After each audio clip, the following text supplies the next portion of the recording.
Então, gente, mais um resultado para a gente aqui. Então, temos aqui Teorema de Bezout, tá? Que antes da gente falar de divisibilidade, congruência, vamos criar logo essa ferramenta que basicamente o que a gente precisa para ela é só mesmo o axioma da boa ordem, tá? Então, observem quanta coisa a gente já tirou do axioma da boa ordem até agora para poder criar, né, seguindo com ferramentas fortes e grandes, né? Então, o Teorema de Bezout deixa eu centralizar aqui para vocês. É isso aqui. O que significa isso aqui, gente? Isso aqui é uma notação, né? É uma notação para dizer que é A vezes todos os inteiros, tá? Então, quando a gente escreve um conjunto assim, ó, AZ, isso aqui é para indicar que é todo elemento dessa forma, A vezes N, que são os múltiplos de A. É um jeito matemático de escrever os múltiplos de um número. Então, todos os elementos do tipo AN com esse N, né, varrendo em Z. Então, como esse segundo lado está variando nos inteiros, né, varrendo todos os inteiros, a gente usa essa notação e ela é bem adequada e sugestiva, né? Então, isso aqui é um conjunto, tá? A título de exemplo, eu vou estar... Imagine o que seria o 3E. Tá? O 3E seria quê? Seria o conjunto 0, 3, né, 6, os múltiplos de 3, né, 9 e assim sucessivamente. Tá lá.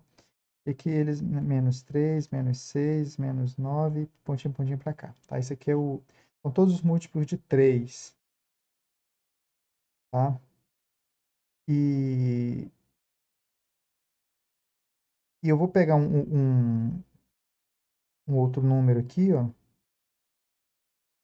que vai ser o... Eu não fui feliz?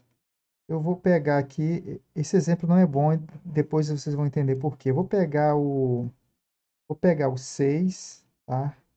O 6e, por exemplo. Aqui vai ser 0, 6, 12, né? 18. Os múltiplos de 6. Menos 6, menos 12. E para cá. É o 6, tá? Os múltiplos de 6. E aí, agora eu vou pegar por exemplo, o 9. O 4, por exemplo. Vou pegar o 4. 4z que é menorzinho, né? O 4. Então, o 4z, os múltiplos de 4, vão dar... Isso dá o quê, ó? Vai dar 0, 4, 8, 12, 16, assim vai, ó. E menos 4, pegar esse negativo, menos 8, menos 12, e assim vai para cá. Então, isso aqui são os múltiplos de 4. O teorema de Bezout diz o seguinte, ó. Se você começa a somar todos os números do conjunto de cima com os conjuntos de baixo, começa a dar um outro conjunto aqui, tá? Né? Eu vou até escrever assim, ó. Vamos fazer assim, esse mais esse, né? Começa a dar um outro conjunto aqui, ó, que coincide com todos os múltiplos de um outro número. Ou seja, somar múltiplos com outros múltiplos vai dar múltiplo.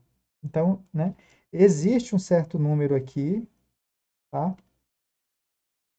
Que, né, somando todos esses múltiplos com esses aqui, vai dar o camarada aqui. Então, vamos dar um título de exemplo aqui para você. 0 mais 0 vai dar 0. Né? 6 menos 4 dá 2. Ó. Vou tentar pegar aqui 0, 2. 0 mais 4 vai dar 4. Tá? Aqui eu vou... É porque eu já estou ordenando, porque eu sei quem é, tá? Mas o interessante realmente é a gente sair somando aqui. Então, vamos lá. Esse aqui vai dar 6 mais 4 vai dar... Então, o que vai estar dando aqui? O 4, ó. O 6 vai aparecer, que é 0 mais 6. O, o 6, o 8, a 0 mais 8. O que seria o próximo? O 9 aparece não, o 10 não aparece. O 10 aparece, o 10 está aqui, ó. 10.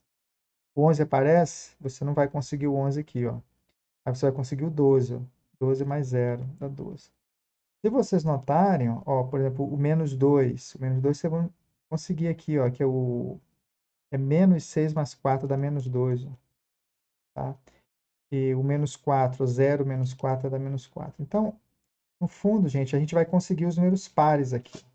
Tá? O número misterioso aqui é o 2. Tá? Então, somar os múltiplos de 6 com os múltiplos, com todas, né, as possibilidades, múltiplos de 6 com os múltiplos de 4, a gente vai obter os múltiplos de 2. Tá? Então, esse é o primeiro resultado. Só que se dois conjuntos de múltiplos são somados e dá esse camaradinha de cá, o múltiplo de alguém, obrigatoriamente esse elemento aqui ele nasce como sendo o MDC, o máximo divisor comum entre esses dois elementos aqui. Ó. Tá? Aqui o MDC de 6 e 4 dá 2. Tá? Então, se aqui fosse o 9, né, o MDC de 6 e 9 é 3. Aqui ia começar a dar os múltiplos de 3. Tá? Se eu colocasse o 9 aqui, ó. Eu não coloquei esse cara aqui porque ele é primo, o 3, tá? Porque se eu escolhesse outra coisa, ia ficar dando só os múltiplos de 3, ou... Então, é por isso que eu abandonei esse aqui no início. Bom, mas o teorema de Bezout é isso aí, né? Então, a gente já pode até provar, eu já posso até adiantar para vocês ó, a prova, que a prova independe do, né? Então, se de fato múltiplos somado com múltiplos, né? Isso aqui são conjuntos, tá, gente? Né? Isso aqui, essa expressão está representando conjuntos. Então, dizer que esse conjunto é igual à soma desses dois conjuntos é dizer que todo elemento daqui se escreve como um daqui mais um daqui e vice-versa, né? De que todo elemento do lado esquerdo pode ser escrito como um múltiplo de um certo C aqui do lado direito. Bem? Então, a gente já pode, olha, já posso adiantar a prova aqui para vocês aqui do ladinho, ó, vou fazer aqui, ó. Esse C, ele tem que ser o máximo divisor comum entre A e B. Bem? Não é que ele tem que ser, tá? Porque menos C pode satisfazer. O módulo de C, vamos colocar assim. O módulo desse número, tá? Porque por que eu estou fazendo isso de módulo, gente? Porque esse conjunto, ó, os múltiplos de 2 coincidem com os múltiplos de menos 2. Tá? Pensem vocês nisso aí. Tá? Os múltiplos de 6 coincidem com múltiplos de menos 6. Então, se você toma todos os múltiplos de menos 6, né, você vai obter os mesmos múltiplos de 6. Isso por quê, gente? Porque o conjunto Z ele é igual a menos Z. Né? Você pega todos os inteiros e muda de sinal, você vai, né, obter os inteiros de novo. É por isso. E aí, né, pegar o menos 6 e multiplicar por Z é a mesma coisa que multiplicar 6 por menos Z. Só que menos Z é Z, então vai ficar 6Z. Aí vai dar o lado ali. Então é por isso aí. Então, geralmente, ó, se a gente toma esse camarada aqui, ó, já positivo, aí não precisa de módulo aqui, ó. Aí ele já vai ser o MDC. Tá? Inclusive, aqui eu não defini para vocês ainda o que é MDC, tá? Mas eu digo para vocês que a definição de MDC em alguns cursos é isso, tá? Inclusive em outras estruturas algébricas a gente define isso. Inclusive alguns livros trabalham com ideais, que falam sobre ideais. Eles trabalham com uma certa estrutura algébrica e a forma de definir MDC em polinômios e em qualquer outra estrutura, né? Em qualquer outra não, em várias estruturas algébricas é fazendo isso. Tá? É somando os ideais. Aí se tem um ideal lá que são todos os múltiplos de um certo elemento que a gente chama ideal principal, o gerador do ideal vai ser o MDC por definição. Tá? Mas é uma abordagem que aqui no nosso caso a gente pode definir MDC como sendo o MDC literalmente, seguindo aqui a frasezinha. É o máximo divisor comum entre esses dois elementos. Tá? Então a gente já viu que a notação de um número dividir dos divisores de um número, tá?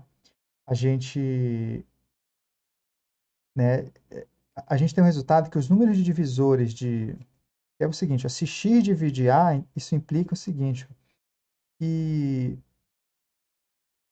módulo de x, tá, vai ser menor do que módulo de a, não é igual do que módulo de a, beleza? E aí, o que que acontece? Então, o x, a gente já provou isso equivalente, de que esse x, ele só varia de menos a até a, ó, tá? Né? Então, se ele é um divisor de um número, então ele tem um certo intervalo para poder variar ali dentro. Então, a quantidade de divisores é finita.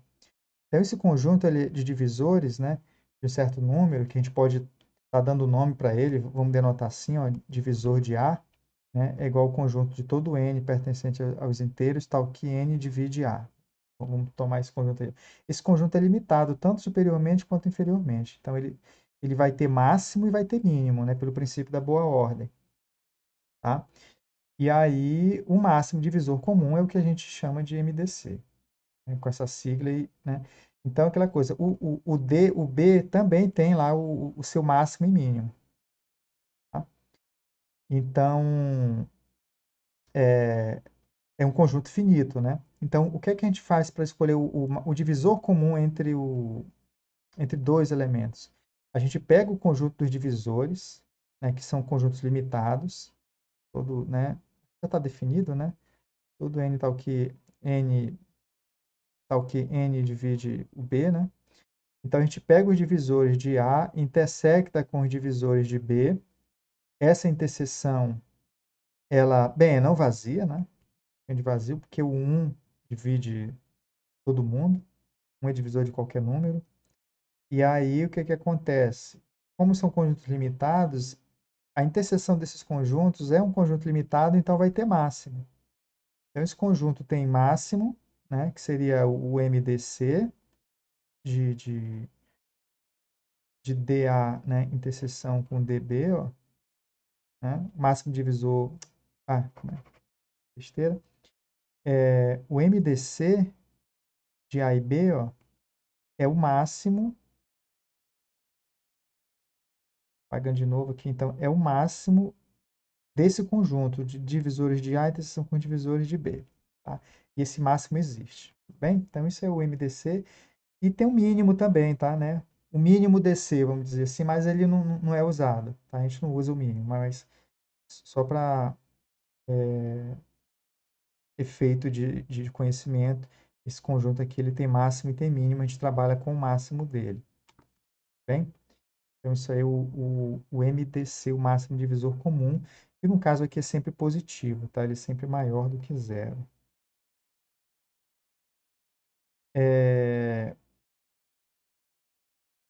Então, o que que acontece, gente? O que é que eu quero provar para vocês é que se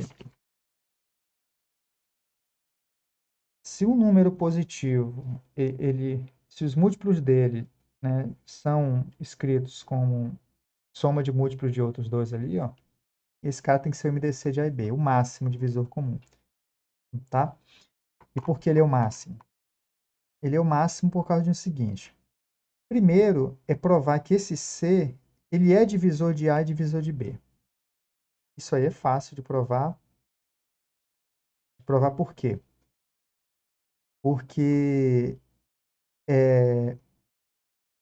se a gente... Como é que a gente prova que o C divide A, por exemplo? A gente quer provar que o C, ele... de que o A, ele é um múltiplo de C, né? Certo? De que ele é um... né? Que vale dizer que o A é o C vezes um certo N. A gente quer provar que o A é múltiplo de N. Mas pensem comigo, gente. O A, ele é um elemento do lado esquerdo. Né? Porque o A, ele se escreve como sendo A vezes 1 mais B vezes 0. Então, ele está no conjunto aqui do lado esquerdo. Né? O que é o conjunto do lado esquerdo? São todos os elementos da forma... O lado esquerdo, né? São todos os elementos da forma AX mais BY, com x e y inteiros. Isso é o lado esquerdo. O lado direito são todos os números da forma CK, vamos dizer assim. Então, o que o teorema de Bezout diz é que todo número dessa forma, ele é algum número dessa forma e vice-versa. Bem? Então, como o A ele é um elemento do lado esquerdo, pelo teorema de Bezout, tá? Ele vai ter que ser o quê? Ó? Ele vai ter que estar do lado direito. Então, ele vai ter que ser um múltiplo de... Vai ter que se escrever como um múltiplo de C. Então, C divide A. A mesma coisa o B, né? O B ele se escreve, ele é um elemento do conjunto daqui do lado esquerdo. Porque o B se escreve como sendo A vezes 0 mais B vezes 1. Né? Anulei isso aqui, B vezes 1 é B, então o B ele pode ser obtido como múltiplo de um número mais múltiplo dele.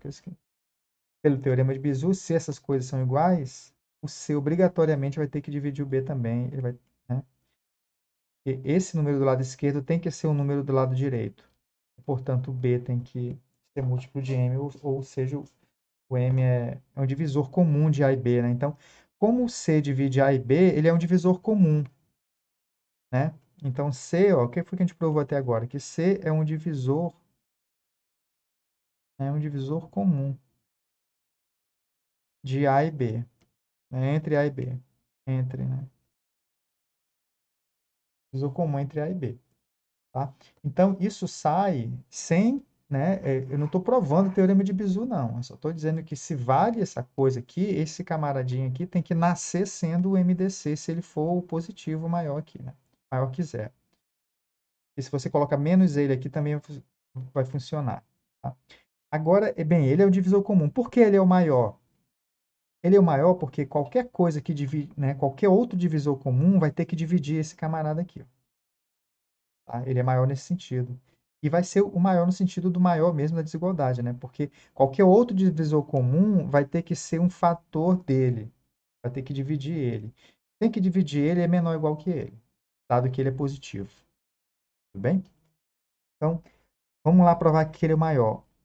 Provar que ele é o maior, eu vou supor que tem um D que divide A e um D que divide B. Ou seja, né, eu vou estar aqui supondo que esse D é um divisor comum entre A e B.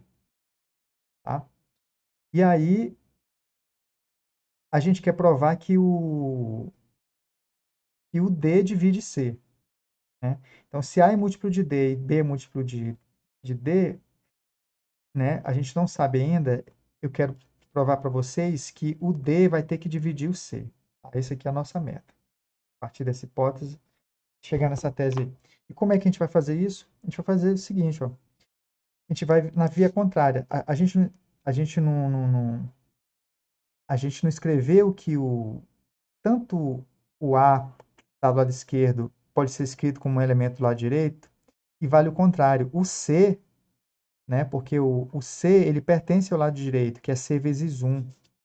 Então, se de fato vale essa identidade aqui, ó, o C que está do lado direito, que é C vezes 1, né, que é o múltiplo de C, ele pertence ao lado esquerdo também. Então, ele tem que ser escrito. Então, existe essa possibilidade aqui, ó, né, de AX mais BY dar o nosso C. Tá? Então, o C ele pode ser escrito como AX mais BY, onde X e Y são números inteiros. Tá? Então, é aquela coisa. Se vale o teorema de Bezout, a gente tem isso aqui. O C ele pode ser escrito dessa forma. E se a gente tem um divisor comum de A e B, ou seja, se A é múltiplo de D, e aí, ó, coloca aqui o A sendo múltiplo de D, coloca o igual a D vezes um P, por exemplo, tá? Coloca o B como sendo múltiplo de D, né? Coloca como sendo D vezes um Q. O que é que a gente vai obter? E o C vai ser o múltiplo de D, né? É só você colocar o D em evidência aqui, vai ficar D que multiplica o quê? Ó, PX, ó, mais, coloca o D em evidência, né? D que multiplica Q vezes Y, né? Ou seja, o D divide C, né? Ou seja, D divide C, né? Simplesinhos assim. Então, a gente provou que se vale o teorema de Bezout, que é esse aqui, o C ele tem que dividir A e B, né? Porque A e B tem que ser múltiplo de C. E se alguma coisa divide A e divide B, vai ter que dividir o C também. Tá? Então, como o C é positivo, né, todos os divisores de C são menores ou iguais do que C. Tá? Se a gente restringir aqui a trabalhar com camarada positivo aqui, e é o que geralmente a gente faz, tá? Então, está provado que esse C é o MDC de A e B. Tá? Então, isso complementa o teorema de Bezout. Tá? É mais uma observação do teorema de Bezout. Então, né, se vale o teorema de Bezout, diz que o MDC de todo entre A e B pode ser escrito como combinação linear de A e B. Vamos à prova, então, efetivamente do teorema de Bezout? Então, o teorema de Bezout garante que somar conjunto de múltiplos com conjunto de múltiplos vai dar conjunto de múltiplos, né? O fato de que esse camarada tem que ser o MDC foi uma observação que geralmente ela está agregada já ao teorema de Isu, ele já é enunciado, né, aqui vindo já o MDC, tá? Mas eu resolvi separar essas duas coisas aí. E vamos em busca só disso então, gente. Provar que soma de múltiplos é um múltiplo, tá? Então, vou pegar aqui um coisinho para nós. Vamos lá, então. O que é que eu vou fazer? Então, eu vou pegar... Né? Deixa eu cobrir aqui. Então, eu vou pegar esse conjunto, né? Eu vou pegar esse conjunto AZ mais BZ. Tá? Esse aqui é o nosso conjunto A. Um conjunto A. O que é que eu afirmo para vocês? Eu afirmo que A... Bem, é claro que eu estou tomando... Isso pode ser geral, tá, gente? Porque o A, nesse caso aqui, o A pode ser 0 e o B pode ser 0. Tá? E aquela coisa, se o B for 0, gente, múltiplos de 0 vai dar 0, aqui vai sumir. Né? Então, somar múltiplos de qualquer coisa com múltiplos de 0 vai dar um conjunto de múltiplos, que vai dar o múltiplo dessa coisa aqui. Tá? Então, e se o A for 0, é a mesma coisa. Tá? Se os dois forem 0, né? E aí isso aqui tudo vai dar 0. Então, o caso mais interessante, gente, é trabalhar com essa situação com A e B diferentes de 0. A gente quer provar que a soma de múltiplos de A com múltiplo de B vai dar um múltiplo de alguma coisa lá. Tá? Vai dar um múltiplo de C e aí a gente vai caçar esse C. Tá? Não é um C qualquer, não. A primeira coisa que eu quero provar para vocês é que é óbvio que aqui A é diferente de vazio. Até porque, né, pois o A pertence a A, né, e o B pertence a A também. É porque o B se escreve, igual no argumento passado, ele se escreve como ele vezes 1 mais 0 vezes A. Então, ele está aqui dentro, ele é um elemento desse modelo. Então, A não vazio. O que eu quero garantir para vocês é que ele só não é vazio como ele contém elementos positivos. Eu não vou escrever, só vou falar. Então, A contém elementos positivos. Por quê? Tá? Porque, bem, se o B for positivo, acabou. A tem elementos positivos. Se o B não for, menos B vai ser. Tá? E menos B também pertence aqui. Tá bom? Menos B pertence a A. Por quê? Porque como o B pertence a A, o menos B, ele também se escreve como uma coisa desse tipo ali. Ó. Ele é o quê? Ó? Ele é A vezes 0 mais B vezes menos 1. Né? Então, menos B, ele se escreve como AX mais BY. Ele é um elemento, né, desse conjunto aí. Beleza? Então, é aquela coisa, se o B for positivo, acabou. Se é o que a gente quer, garantir que existem elementos positivos em A. Se ele não for negativo, menos ele vai ser positivo. Tá? Isso aqui pertence a A. Tudo bem? Então, é certo que o A, interseção com os inteiros positivos, isso aqui é diferente de vazio. Então, é aquela coisa, se o A contém números positivos, né, que é limitado inferiormente pelo zero, a gente pode tomar o menor número positivo de A. Né, que a gente poderia estar olhando só para os números positivos de A. Esse conjunto, esse subconjunto de A é limitado inferiormente pelo zero, então tem o mínimo pelo princípio da boa ordem. Então, é aquela coisa. Então, seja C, ó, seja C, né, o menor, tá? O menor, né, inteiro positivo, né, positivo de A. Beleza? Esse é o nosso C. Né? A afirmação, ó, o que é que eu afirmo para vocês é que esse C é o que vai resolver o nosso problema. Então, AZ mais BZ vai ser igual a CZ. Tá? Bem, para provar, então esse C a gente deu luz a ele, né? Ele é um elemento de A que tem essa propriedade que é o menor inteiro positivo de A. Então a gente quer provar que esse conjunto é exatamente os múltiplos desse menor inteiro, do menor inteiro positivo, né, que está aqui dentro. Então, para provar isso aqui, a gente tem que provar uma dupla inclusão desses conjuntos. Tá? essa inclusão aqui, ó, ela é simples, tá? Por quê? Porque como o C é o menor inteiro positivo de A, então, tá? Então o C, esquecendo o fato dele ser positivo, simplesmente o fato dele estar em A, ele é uma coisa assim, ó, ele é um AX0 mais um BY0, né? Eu estou destacando X0 e Y0 como sendo exatamente a combinação de A e B, os coeficientes aqui, para dar o nosso C, tá? Então, eles estão batizados aqui, o X0 e Y0. Então, o C sendo um elemento de A, os múltiplos de C, que são os elementos do conjunto do lado direito, e que aí eu vou multiplicar por N aqui dos dois lados, ó. A gente multiplica por N dos dois lados aqui, a gente vai obter um N aqui, ó, botar um N aqui e botar um N aqui, ó, né? Então, os múltiplos de C podem ser escritos, né, são elementos de A também. Isso, né, lembrando que do lado esquerdo aqui, isso aqui é o A, né, o nosso A. A gente pegou um elemento que estava em A, C, estamos tomando o múltiplo dele. É provar a igualdade. Então,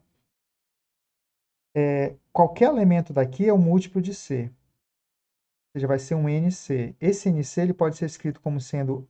Aí eu vou pegar esse N e juntar com esse camarada aqui, vai ser NX0 mais B que multiplica NY0. Tá? Então, todo elemento do lado direito, né, isso aqui vai ser um elemento do lado esquerdo, né, porque vai poder ser escrito, né, é um múltiplo de A mais um múltiplo de B. Ó. Tá? Então, essa inclusão aqui está ok, ó, ela vale. Está valendo. Só falta agora a gente provar essa outra inclusão. Tá? A inclusão de que qualquer elemento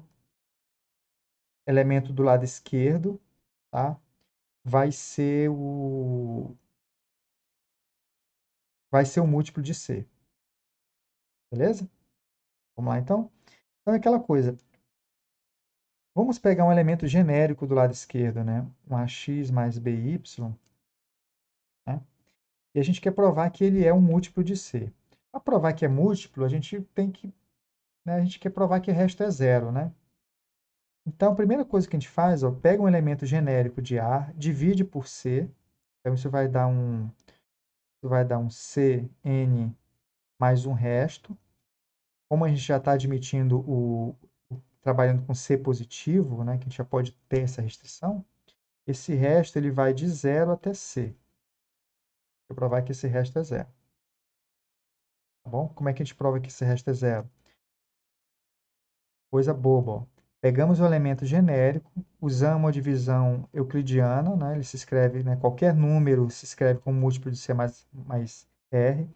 Agora é que vai entrar a questão do porquê a gente pegou o C desse jeitinho. O fato dele ser o menor inteiro positivo de A vai matar esse nosso problema aqui. Por quê? Porque esse resto aqui, ó, se a gente... bem, esse C a gente já sabe que ele é um elemento de A. Ó. Então, esse C ali, ó, AX mais BY, ele se escreve como sendo um AX0 mais BY0. Ó. Isso aqui vezes N, né? Mais um R. Eu vou isolar esse R aqui, ó. Tá? Esse R aqui, ó, observe o que é que eu vou fazer. Bem, eu vou fazer um chuveirinho aqui para juntar esse N aqui, ó. E vou pegar isso aqui para passar para o lado de cá. No final, a gente vai obter assim, ó, vai ser A que multiplica X menos NX0, né? A cara aí, ó. Vou multiplicar aqui e passo para o lado de cá negativo, ponho B em evidência, fica B que multiplica Y menos NY0, né? Isso vai ser o R. Nosso R seria isso. Só que isso aqui, gente, o que é isso aqui? O que está escrito aqui? Ó? Isso aqui é o múltiplo de A mais o múltiplo de B. Ou seja, o R pertence a A, certo? Né? Então, quando a gente pega um elemento de A e divide por esse C, né, o resto, ele nasce como sendo um elemento de A. Ele pode ser escrito como um múltiplo de A mais um múltiplo de B. Só que ele está entre o quê? Ó? Ele está entre de 0 a C. Ó. Então, ele não pode ser positivo, porque aí, ó, olhem vocês a relação desse pedacinho com isso aqui. Ó. Porque, propositalmente, a gente tomou o C como sendo o menor inteiro positivo de A. Tá? Então, como o R está em A e satisfaz essa propriedade, o C positivo, ele não pode ser positivo, tá? Porque não pode ter ninguém menor do que esse elemento de A maior do que zero. Tá? Então, isso obriga esse resto a ser zero, né? Tá? R pertence a A. Aí, como R é menor do que C e maior ou igual do que zero, né? Né? Nos resta R ser igual a zero. Ou seja, gente, qualquer elemento do lado esquerdo que você pegue, né? Um elemento da forma ax mais b, by, ele vai ter que ser escrito da forma Cn para algum n, né? Então, a gente prova que ele é um elemento do lado direito, ele é múltiplo de C. Então, qualquer elemento do lado de esquerdo aqui é um múltiplo de C, e todo múltiplo de C é um elemento que pode se escrever nessa forma aqui. E aí está provado aí o nosso teorema de Bezout. Tá? Então, esse resultado ele tem inúmeras aplicações que eu vou estar apresentando para vocês depois. Então, essa prova aqui, tentem pegar o contexto geral dela, tá? E fixar aí essas ideias. Relacionem bem isso com isso aqui, ó. Aqui é o pulo do gato, né? Esse finalzinho. Ok?